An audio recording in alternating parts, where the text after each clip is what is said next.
Hi friends, అందరికీ నమస్తే. Welcome back to wisdom share 1969 cooking videos. ఈరోజు మనము ఈ వీడియోలో మామిడికాయ పులిహోరని తయారు చేసుకునే విధానాన్ని చూద్దాము.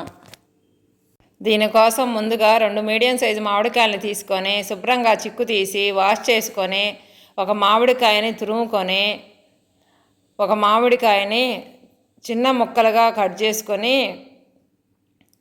మిక్సీ జార్ తీసుకొని మిక్సీ జార్లో వేసుకొని నేను చూపిస్తున్న విధముగా గ్రైండ్ చేసుకోవాలి. దీనికోసము ముందుగా ఒక ఎంటీ బౌల్ తీసుకొని దీంట్లో ఒక డబ్బా బియ్యాన్ని పోసుకొని కొన్ని వాటర్ పోసి 3 సార్లు వాష్ చేసుకోవాలి. 3 సార్లు వాష్ చేసుకోవడం అయిపోయిన తరువాత తగినన్ని వాటర్ పోసి మూత పెట్టి ఒక అరగంట సేపు నానబెట్టుకోవాలి. ఇప్పుడు అరగంట అయింది. మనం స్టవ్ వెలిగించుకుందాం. అన్నం పొంగొచ్చే వరకు మంటని హై ఫ్లేమ్లో ఉంచుకొని పొంగొచ్చిన తర్వాత మంటని లో ఫ్లేమ్లోకి మార్చుకొని మూత తీసి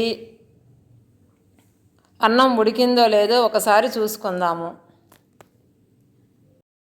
అన్నం మొత్తాన్ని ఒకసారి కలతిప్పుకొని కొంచెం పలుగ్గా ఉండగానే అన్నం వంచుకొని మంట హై ఫ్లేమ్లో పెట్టి ఆవిరి వచ్చే అంతవరకు కూడా ఉడికించుకోవాలి.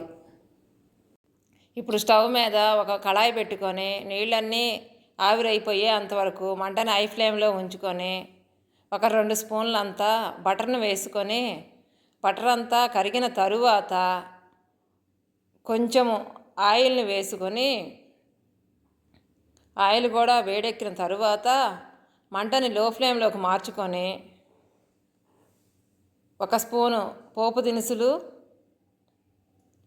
1 స్పూను పెసరపప్పు,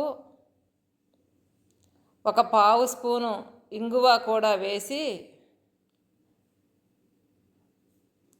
అలాగే ఒక 2 ఎండుమిర్చిని చిన్న ముక్కలుగా కట్ చేసి వేసుకొని ఈ మొత్తం కూడా వేగే అంతవరకు కూడా వేయించుకొని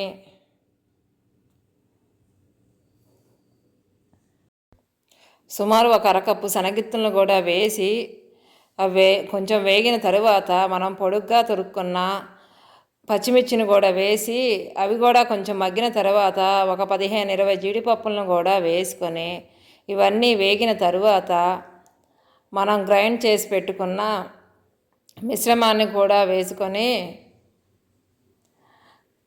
ఒకసారి కలదిప్పుకొని అది కొంచెము మగ్గిన తరువాత ఇప్పుడు మనం తురుము పెట్టుకున్న మామిడి తురుమును కూడా వేసి మొత్తం బాగా కలదిప్పుకొని మూత పెట్టి ఒక 2-3 నిమిషాల పాటు మగ్గించుకొని మరలా ఒకసారి మూత తీసి బాగా కలపదిప్పుకొని తగినంత సాల్ట్ కూడా వేసుకొని ఒక 1/2 స్పూన్ అంత పసుపు కూడా వేసి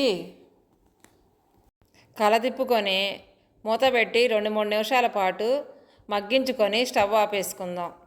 ఇప్పుడు ఒక బేషన్ తీసుకొని మనం వండుకున్న అన్నాన్ని వేసుకొని మొత్తం గడ్డలు లేకుండా కలదిప్పుకొని మనం మగ్గించి పెట్టుకున్న మిశ్రమం మొత్తాన్ని కూడా వేసి అన్నానికి పట్టేలాగా బాగా కలదిప్పుకొని కలిసిన తరువాత ఒక బౌల్లోకి సర్వ్ చేసుకుందాము. ఇంతే కదండి, మామిడికాయ పులిహోర చాలా సింపుల్ కదండి. మీరు కూడా ఒకసారి ట్రై చేసి ఎలా వచ్చిందో కామెంట్ బాక్స్లో కామెంట్ చేయండి. Thank you for watching. మీకు మా వీడియో నచ్చినట్టయితే please like, share, subscribe and click the bell icon.